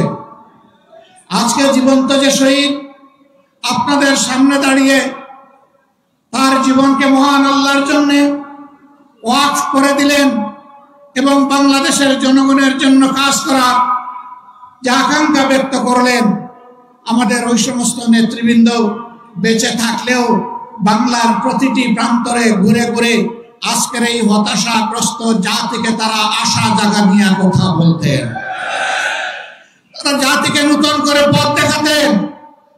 এই অন্ধকার থেকে বের হয়ে আসার উপায় কি? 15.5 বছর আমাদের সাথে যা করা হয়েছে সব আপনারা জানেন। আমি এই চর্বিত চর্বনে যাচ্ছি না।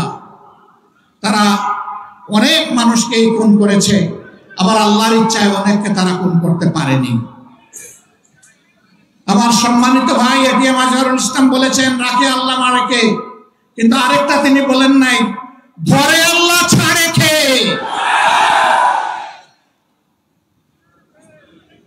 আল্লাহ তাআলা সহজে ধরেন না, কিন্তু ধরা খাইলে তার চঙ্গল থেকে কেউ বাঁচে না। মহান মাবুদের দরবারে হাজার শুকরিয়া। সম্মানিত নেতৃবৃন্দ অন্যায়ের কাছে এক মুহূর্তের জন্য মাথা নত করেন নাই। আল্লাহর দেওয়া সম্মানের মাথা বারবার লুটিয়ে পড়েছেন, মাটিতে নত করেছেন, কিন্তু দুনিয়ার কোনো অপশক্তির চক্রাঙ্গানিকে তারা পরোয়া করেন নাই।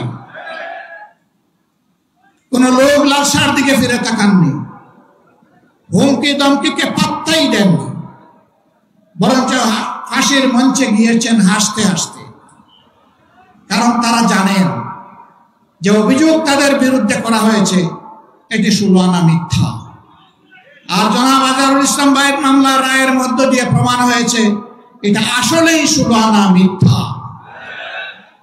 তারা যদি বেঁচে থাকতেন আমরা আদালতের আশ্রয় নিতাম, আমরা নিশ্চয়ই একই ন্যায় বিচার একই রায় আমরা পেতাম। কোনো আফসোস নাই, কোনো আফসোস নাই। আমাদের বাগানের শ্রেষ্ঠ ফুলগুলাকে দিনের জন্য, এই জাতির জন্য আল্লাহ তাআলা কবুল করেছেন, আলহামদুলিল্লাহ। শুধু আল্লাহ তাআলার দরবারে আরজ করি, হে আল্লাহ, তোমার এই বান্দাগুলাকে মর্যাদাবান শহীদের কাতারে মিশিয়ে দাও। হযরত হামজা রাদিয়াল্লাহু তাআলা আনহুর মিছিলের কর্মী হিসেবে কবুল করো। হাসরের দিন হযরত হামজা রাদিয়াল্লাহু তাআলা আনহু তার নেতৃত্বের মিছিলে তারা যেন সামনের কাতারে থাকতে পারেন। আমার সম্মানিত ভাইরা, তারা জীবন দিয়ে শিখিয়ে গেছে দেশকে ভালোবাসলে, মানুষকে ভালোবাসলে, আল্লাহকে ভালোবাসলে আর কাউকে ভয় করতে নাই। সুতরাং জীবন দেওয়ার জন্য প্রস্তুত হও, লড়াই চালিয়ে যাও। মানবতার মুক্তি নিশ্চিত না হওয়া পর্যন্ত তোমাদের লড়াই যেন অব্যাহত থাকে। আমাদের রেখে যাওয়া এই কাজের জন্য তোমরাই পূর্ণতা বিধান করতে পারো। মহান আল্লাহর দরবারে সেই দোয়া করছি। আফসোসের বিষয় এই যে আবু সাইদদের শাহাদাতের জীবন বাজি রাখা লড়াই এবং জীবন উৎসর্গ করার বিনিময়ে আজকে বাংলাদেশের মানুষ, আমরা যারা মুক্তি পেলাম, তারা কেন ধৈর্য ধরতে পারছি না কেন? চতুর্দিকে পত্রিকার পাতা খুললে, স্যাটেলাইট মিডিয়ার সামনে দাঁড়ালে, বসলে আজকে বাংলাদেশের কোনো না কোনো এলাকায় আমরা বিভৎস কিছু মানুষের থাবা দেখতে পাচ্ছি। আমার মায়ের ইজ্জতের উপরে আমি এই থাবা দেখছি, মানুষের জীবনের উপরে এই থাবা দেখছি, জনগণের সম্পদের উপরে এই থাবা দেখছি। এমনকি দিশাহারা হয়ে তারা যখন হুঁশ ঠিক থাকে না, তখন নিজের লোককেও নিজেরা খুন করতে কুণ্ঠাবোধ করে না। কেন রে ভাই তোমাদের এই অবস্থা? যদি এই 24-এর পরিবর্তন না হতো, তোমরাও কি এইভাবে মুক্ত বাতাসে আল্লাহ দেওয়া আসমানের নিচে চলাফেরা করতে পারতা? নিশ্চয়ই পারত না। আমরা বিশ্বাস করি এই পরিবর্তনে আন্দোলনে সকল বিরোধী দলেরই সীমাহীন ত্যাগ এবং কুরবানি জড়িত রয়েছে। সবার উপর অত্যাচার করা হয়েছে, আলিম উলামাকে খুন করা হয়েছে, গুম করা হয়েছে, মানুষকে পদে পদে অপদস্থ করা হয়েছে। শেষবার যখন আমাকে গ্রেফতার করা হয়েছিল, তখন বেশ কিছু আলিম উলামার সাথে জেলে, চলন্ত প্রিজন ভ্যানে এবং আদালতের কাস্টডিতে তাদের সাথে আমার দেখা হতো।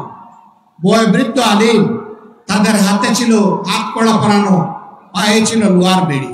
আপনারা দেখেছেন যে জীবন্ত শহীদ আজকে এখানে দাঁড়ালেন, তার মতো একজন সম্মানিত দায়িত্বশীল নেতার পায়েও তারা বেড়ি পরাতে কুণ্ঠাবোধ করে নাই। এরা ছিল রাজনীতির নামে শিষ্টাচারবিহীন এক প্রজাতি।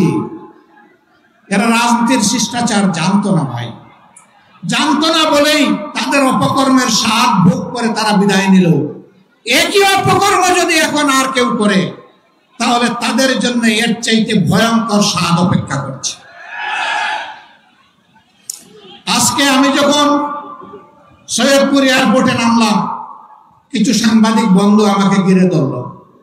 আমি বললাম, ভাই আজকে তো কথা হবে জনসভায়, এখানে কথা না বলি। বলেছে না, আমরা ওখানে যাচ্ছি না, আমরা এখানে এই 2-1টি কথা অতি অল্প সময় শুনতে চাই। এর মধ্যেই প্রথম প্রশ্ন, বর্তমান পরিবেশে আপনি কি মনে করেন সুষ্ঠু নির্বাচন সম্ভব? আমি বললাম, আমি কি বলবো, পাটগ্রাম তো আপনাদের একেবারে কাছে। পাটগ্রামে কি হচ্ছে, কি হয়েছে আপনারা দেখতে পাচ্ছেন। আর শুধু পাটগ্রাম নয়, সারা বাংলাদেশকে এখন পাটগ্রাম বানিয়ে ফেলছে একদল। এই অবস্থায় সুষ্ঠু নির্বাচনের কল্পনাও করা যায় না। সুষ্ঠু নির্বাচনের জন্য কতগুলো মৌলিক সংস্কার অবশ্যই করতে হবে। আমরা সেই সংস্কারগুলোর কথা বলেছি। আমরা ওই সংস্কারও আদায় করে ছাড়ব এবং সুষ্ঠু নির্বাচনও আমরা ইনশাআল্লাহ আদায় করে ছাড়ব। কেউ যদি আওয়ামী ফেসিবাদ আমলের নির্বাচনের স্বপ্ন দেখে থাকেন, আমরা বলবো মহান আল্লাহর সাহায্যে আমরা সেই স্বপ্নকে দুঃস্বপ্নে পরিণত করবো ইনশাআল্লাহ। এ স্বপ্ন বাস্তবায়ন হতে দেওয়া হবে না, কোন প্রশাসনিক কূপ করতে দেওয়া হবে না, ভোট কেন্দ্রে কোনো হস্তান্তর চলবে না, কালো টাকার কোনো খেলা সহ্য করা হবে না। এটা মনে রাখতে হবে। আবু সাইদের সঙ্গীরা তারা কয়েকশো জন দুনিয়া থেকে বিদায় নিয়েছে, শিক্ষা রেখে গিয়েছে, আওয়াজ তুলে দিয়েছে যে আমাদের এই লড়াই অব্যাহত থাকবে। এই জন্য এরা বলেছে বৈষম্যহীন একটা মানবিক সমাজ প্রতিষ্ঠিত না হওয়া পর্যন্ত। তারা স্লোগান দিচ্ছে আবু সাইদ মুক্ত, শেষ হয়নি যুদ্ধ। রংপুরবাসী আপনারা বড়ই সৌভাগ্যবান, এ বিশাল আন্দোলনের আইকনিক পার্সন আপনাদের বুকের সন্তান আবু সাইদ। তার গর্বিত পিতা এখানে বসে আছেন, শহীদ পরিবারের অন্যান্য সদস্যবৃন্দ বসে আছেন। আমরা মহান দরবারে, মহান রব্বে কারিমের দরবারে নত শিরে শুকরিয়া আদায় করি, আল্লাহর দরবারে দোয়া করি এই পরিবারগুলোর নিরাপত্তার দায়িত্ব আল্লাহ যেন গ্রহণ করেন। এই পরিবারগুলোকে আল্লাহ তাআলা দুনিয়া আখিরাতে যেন সম্মানিত করেন। এই পরিবারের সদস্যরা লড়াইয়ের যে সবক, যে শিক্ষা এই জাতিকে শিখিয়ে গেছে, আমরা যেন বুকে ধারণ করে মানবতার মুক্তির জন্য সেই লড়াই চালিয়ে যেতে পারি। আবু সাইদের সঙ্গীরা তোমরা জেগে উঠো আরেকবার। তোমরা বৈষম্যহীন সমাজের জন্য লড়াই করেছিলে, আমরা তোমাদের জন্যই একটা নিরাপদ বাংলাদেশ মহান আল্লাহর সাহায্য নিয়ে গড়ে রেখে যেতে চাই। যুবকদের হাতগুলো সামনে যেন মজবুত থাকে, নির্বাচনের সময় কেউ যেন কোনো অপকর্ম করার সুযোগ না পায়। জনগণের ন্যায্য ভোটে যারাই নির্বাচিত হবে, বাংলাদেশ জামাতে ইসলামী তাদেরকে অভিনন্দন জানানোর জন্য এখন থেকে প্রস্তুত। আর আল্লাহ রাব্বুল আলামিন যদি এই জাতির খেদমতের জন্য আমাদেরকে কবুল করেন, তখন আমরা এই যুবকদেরকে বুকে ধারণ করে সামনে এগিয়ে যাব ইনশাআল্লাহ। সম্মানিত ভাইরা,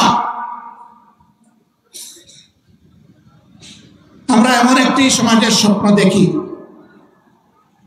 যেই সমাজ আমাদের শহীদ সন্তানদের স্বপ্ন বাস্তবায়ন করবে, যেই সমাজে কোনো বৈষম্য থাকবে না, যেই সমাজে জাতে পাতে ধর্মে দলে কোনো বিভক্তি থাকবে না, যেই সমাজে দেশটাকে জাতিটাকে ভাগ করা হবে না, গোটা জাতিকে ঐক্যবদ্ধ করে দল মত জাতি ধর্ম নির্বিশেষে আমরা সামনের দিকে এগিয়ে যাব। 54 বছর যারা সংখ্যালঘু নির্যাতন বলে মায়া কান্না করেছিল, আমি মহান রবকে সাক্ষী রেখে বলছি, সংখ্যালঘুদের সম্পদ এরাই ডাকাতি করেছে। আমরা এদেশে সংখ্যাগুরু মানি না। এটা বলে বলেই তাদের ক্ষতি 12টা বাজানো হয়েছে, ক্ষতি সাধন করা হয়েছে। এই দেশের মাটিতে যারাই জন্মগ্রহণ করবেন তারা সকলেই বাংলাদেশের সমমর্যাদার গর্বিত নাগরিক। আমাদের কনস্টিটিউশন, আমাদের সংবিধান সকলকে সেই অধিকার দিয়েছে। আমরা কথা দিচ্ছি, আমরা সংবিধান বাংলাদেশের জনগণকে যা দেবে তার আমরা পাহারাদার হব ইনশাআল্লাহ। ওরা মালিক হয়েছিল রাষ্ট্রের, আমরা সেবক হব জনগণের ইনশাআল্লাহ। আমরা মালিক হওয়ার স্বপ্ন দেখি না। আমরা নির্বাচনে কিছু বিষয় আপনাদের জাতির সামনে উপস্থাপন করব, সে বিষয়গুলো সব এখনই আমরা খুলাসা করতে যাচ্ছি না। আশা করি প্রিয় জাতি বুঝতে পারবে বাংলাদেশ জামাতে ইসলামী আগামীতে কি ধরনের সমাজ গড়তে চায়। আমরা শুধু এতটুকু বলতে পারি, রাসূল করিম সাল্লাল্লাহু আলাইহি সাল্লাম যেই সমাজটা করে দুনিয়া থেকে বিদায় নেওয়ার আগে বিশ্ববাসীর সামনে ঘোষণা দিয়েছিলেন, আজ বিশ্ব সম্প্রদায়ের কাছে এমন একটি সমাজ উপহার দিয়ে যাচ্ছে, যেই সমাজে ইয়েমেনের সানা থেকে মরক্কোর হাজারামাউত পর্যন্ত 3500 মাইলের রাস্তা একজন পূর্ণ বয়স্ক যুবতী তার সমস্ত সংখ্যা দিয়ে একা একা সফর করবে, কোন জালিমের চোখ তার দিকে তুলে তাকানোর সাহস করবে না।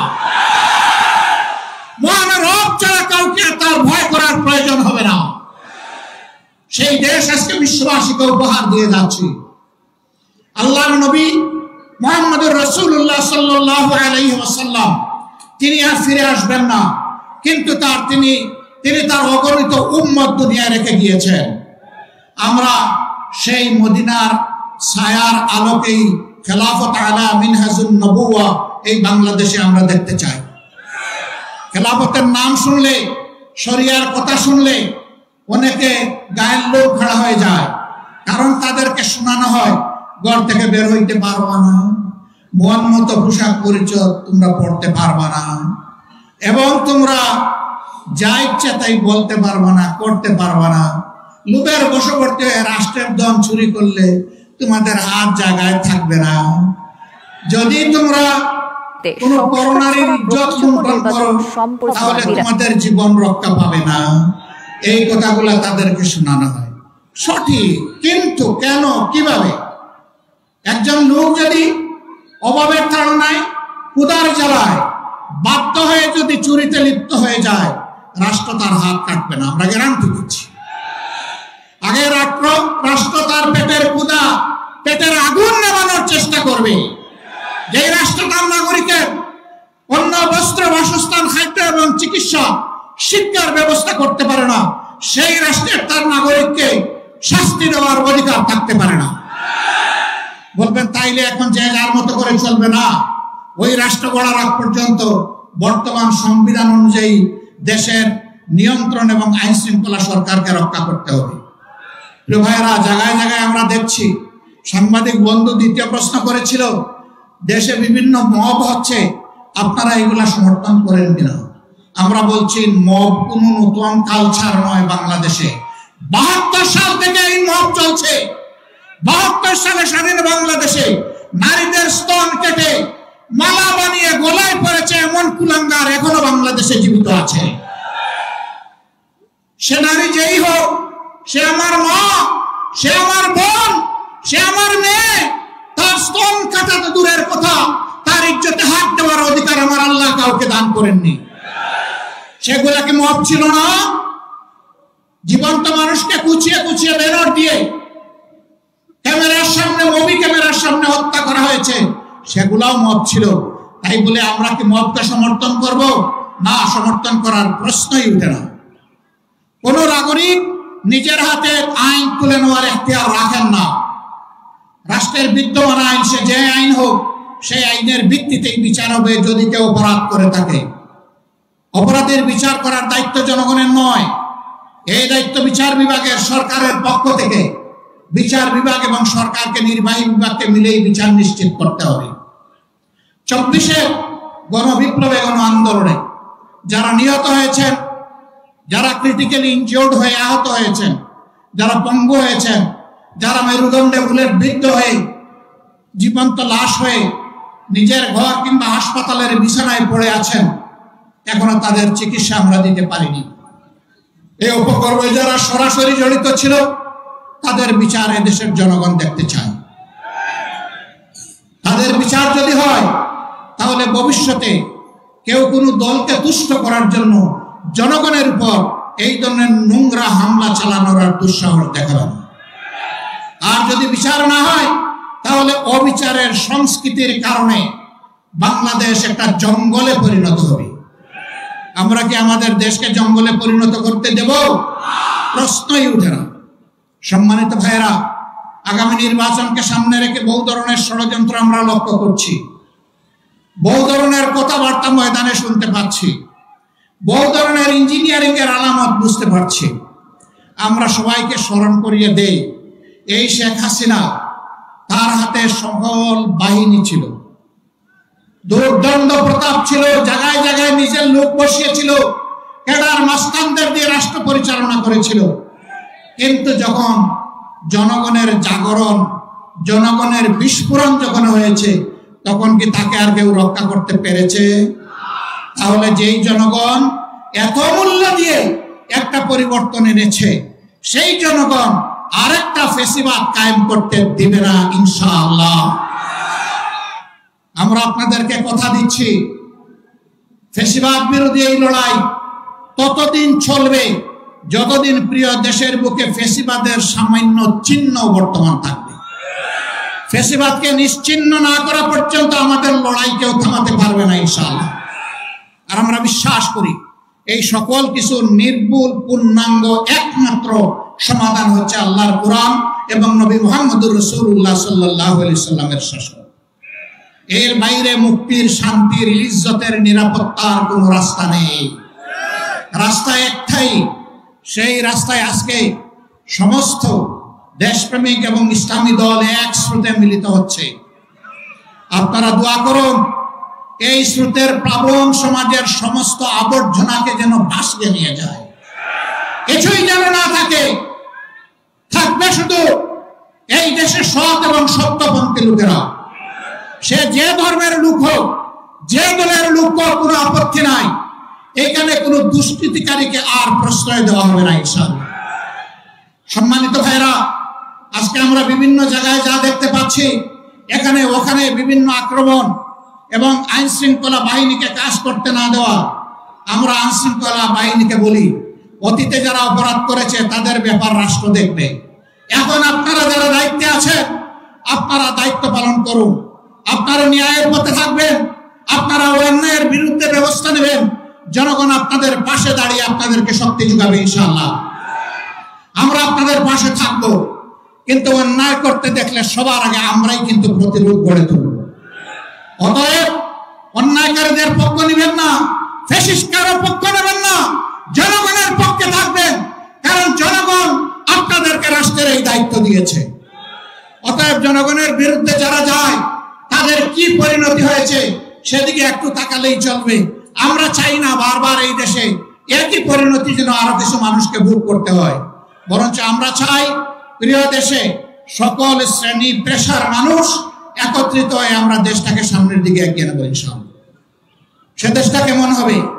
সেই দেশের যুবকরা বেকারত্বের অভিশাপে ইনশাআল্লাহ ভুগবে না। আমরা তাদেরকে নৈতিক এবং বাস্তবিক এমন শিক্ষা তাদের হাতে তুলে দিতে চাই যে শিক্ষা শেষ সাথে সাথে তার হাতে আসবে একটি কাজ। তিনি উদ্যোক্তাও হতে পারেন, আবার কোনো জায়গায় চাকরিও করা লাগতে পারে। যার জন্য যেটা প্রযোজ্য তার হাতে ইনশাআল্লাহ এটা পৌঁছে যাবে। জিজ্ঞাসা করবেন এমন দেশ বাংলাদেশে আসমানের জমিনে আছে কিনা? এমন দেশ একটা দুইটা নয়, শত দেশ এইরকম আছে। তারা সার্টিফিকেট দেখে না, তারা ছাত্রদের ক্রেডেনশিয়াল নিয়ে যায়, ওখান থেকেই দিয়ে দেয়। আমাদের দেশেও তাই হবে। মা বোনদের কি হবে? 1.5 মণ ওজনের তালা কি সকল দরজায় ঝুলবে যে তারা বের হতে পারবে না? নো, তাদেরও যাদের প্রয়োজন আছে, যোগ্যতা আছে, প্রয়োজন এবং যোগ্যতা অনুযায়ী এই সমাজের উন্নয়নে সমান তালে তারাও ভূমিকা রাখবে ইনশাআল্লাহ। সেদিন দুইটা জিনিস বাড়তি পাবে, একটি তাদের মর্যাদা, আরেকটি তাদের নিরাপত্তা।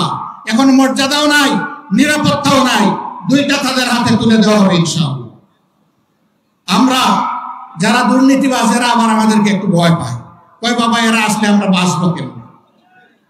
যেভাবে রাষ্ট্রের সাধারণ জনগণ বাঁচবেন সম্মানের সাথে, ঠিক একইভাবে আপনারাও বাঁচবেন সম্মানের। আপনি যা পাবেন তাই দিয়ে ইনশাআল্লাহ সম্মানের সাথে আপনার সংসার চলবে। এখন দুর্নীতি করতে গিয়ে এমন ভাবে করেন যে শেষ পর্যন্ত কলা পাতায় ঘুমাইতে হয়, এইটার দরকার পড়বে না ইনশাআল্লাহ। একজন বিচারপতি কলা পাতায় ঘুমাইছে না, ওটার প্রয়োজন হবে না। সম্মানিত ভাইয়েরা, এই জন্য একটা বৈষম্যহীন, দুর্নীতিমুক্ত এবং আগামীর একটা মানবিক বাংলাদেশ গঠন করা হচ্ছে জামাত ইসলামের অঙ্গীকার। এই অঙ্গীকার পূরণে আমরা সৎ এবং প্রতিজ্ঞাবদ্ধ। গত 10 মাসের আমাদের কার্যক্রম তার প্রমাণ। এত মজলুম দল হওয়া সত্ত্বেও আমরা ব্যক্তিগতভাবে কারো উপর কোনো প্রতিশোধ নেই। আমরা বলছি আমাদের হাতে কোনো মানুষের জীবন, ইজ্জত, সম্পদ ক্ষতিগ্রস্ত হবে না ইনশাআল্লাহ, কারণ আমরা আল্লাহকে ভয় করি। আল্লাহকে ভয় করার কারণে কারো ইজ্জতের উপর, জীবনের উপর, সম্পদের উপর হাত পড়বে না। সম্মানিত ভাইরা, আওয়ামী হায়নারা আপনাদের সন্তান, আপনাদের ভাই জনাব এটিএম আজহারুল ইসলামকে আপনাদের বুক থেকে ছিনিয়ে নিয়েছিল। মহান আল্লাহর অশেষ মেহেরবানি, তিনি মুক্তি পেয়ে সম্মানের সাথে, ইজ্জতের সাথে, আইনি লড়াইয়ের মাধ্যমে, দুনিয়ার কোনো মানুষের দয়ায় নয়, কৃপায় নয়, আল্লাহর দয়ায় তিনি মুক্ত হয়ে এসেছেন। এই মুক্ত মানুষটাকে আজকে আমরা রংপুরবাসীর বুকে আমরা উপহার দিয়ে দিলাম। আপনারা কি তাকে কবুল করে নিলেন? আলহামদুলিল্লাহ এখন থেকে বাকি জীবনে তিনি থাকবেন আপনাদের পাশে, আপনারা থাকবেন তার পাশে ইনশাআল্লাহ। তিনি জাতীয় জীবনে যাতে গুরুত্বপূর্ণ দায়িত্ব পালন করতে পারেন মহান আল্লাহর দরবারে সেই দোয়া কামনা করি। শহীদ পরিবারগুলোকেও বলি, আপনারা সন্তান হারিয়েছেন, বয়স যাই হোক, এখন এটিএম আজহারুল ইসলাম আপনাদের হারানো সন্তান। ইনশাআল্লাহ তিনি বাড়ি বাড়ি যাবেন, আপনাদের পাশে থাকবেন, পরিবারের সদস্য হিসেবে তার দায়িত্ব পালন করবেন। আপনারা শুধু বুকের ভিতর থেকে তাকে দোয়া করে দিবেন ইনশাআল্লাহ। ছাড়া গ্রহণযোগ্য নির্বাচন। প্রিয় শহীদ পরিবার, প্রিয় আহত বঙ্গু ভাইরা, আমরা আছি, আপনাদের সাথেই আছি, পাশেই আছি। আমাদের অনেক কিছু করতে মন চায় আপনাদের জন্য, সামর্থ্যের সীমাবদ্ধতায় পারি না। আপনাদের কাছে ক্ষমা চাই, আমাদেরকে আপনারা ভুল বুঝবেন না। আপনারা আমাদের জন্য দোয়া করবেন, আল্লাহ যেন আমাদের সামর্থ্য আরো বাড়িয়ে দেয় এবং আরো নিবিড় ভাবে যেন, আরো সম্মান দিয়ে যেন আপনাদের পাশে আমরা থাকতে পারি। আপনাদের সকলকে আজকের এই জনসভা সফল করার জন্য অন্তরের অন্তঃস্থল থেকে শুকরিয়া জানানোর আগে জনাব এটিএম আজম সাহেব, তিনি যে দাবিগুলো আপনাদের সামনে উত্থাপন করেছেন সবগুলোই সঙ্গত এবং ন্যায্য দাবি। এর সাথে উত্তরাঞ্চলের দুঃখ, তিস্তা, এই তিস্তা ব্যারেজ এবং তিস্তা স্থায়ী প্রকল্প বাংলাদেশের জনগণের প্রাণের দাবি। আমরা চাই তা অবিলম্বে বাস্তবায়ন হোক। তাই নিয়ে কোনো টাল বাহানায় দেশের জনগণ সহ্য করবে না এবং কোন দেশের চক্রান্তিতে যেন আমাদের সরকার আর ভয় না পায়। এদেশের 18 কোটি মানুষ যদি সরকার জনগণের পক্ষে থাকে, তাহলে 18 কোটি মানুষ সরকার যেই হোক তার পিছনে দাঁড়িয়ে যাবে ইনশাআল্লাহ। যে দাবিগুলো আপনারা উত্থাপন করেছেন, আল্লাহ যদি দেশের মানুষের দায়িত্ব আমাদেরকে মেহেরবানি করে দান করেন, আমরা কথা দিচ্ছি এই দাবি নিয়ে ইনশাআল্লাহ আমাদের কাছে আর যেতে হবে না। আপনাদের দাবি মানে আমাদের দাবি। আল্লাহ যেন সেই দাবি পূরণের তৌফিক দান করেন। আল্লাহ হাফেজ। বাংলাদেশ জিন্দাবাদ, বাংলাদেশ জামাত ইসলামী জিন্দাবাদ। আসসালামু আলাইকুম ওয়া রাহমাতুল্লাহি ওয়া বারাকাতুহু। বাংলাদেশ জামাত ইসলামের আমির ডাক্তার সম্মানিত জনতা, আপনারা ভিড়ের মধ্যে সাবধানে বের হবেন। কিছু দুষ্ট প্রকৃতির লোক পকেট মার ঢুকেছে, সাবধানে বের হন, ধীরে স্থির ভাবে সাবধানে বের হন। দুইটা ছেলে, আরাফাত বয়স 14 বছর, মুরসালিন বয়স 12 বছর, এই বাচ্চা দুটো পাওয়া গেলে এখানে স্টেজে নিয়ে আসুন। দুটো মোবাইল হারিয়ে গেছে, এই মোবাইল যদি কেউ পেয়ে থাকেন স্টেজে নিয়ে আসুন। কিছু টাকা পাওয়া গেছে, টাকাও পাওয়া গেছে, উপযুক্ত প্রমাণ সহ স্টেজে আসুন। ধন্যবাদ। আপনারা সাবধানে বের হবেন। অনেকেই অনেক দূর দূরান্ত থেকে এসেছেন কিন্তু মাঠে প্রবেশ করতে পারেননি। আপনাদের সবাইকে আমরা আন্তরিক মোবারকবাদ জানাই।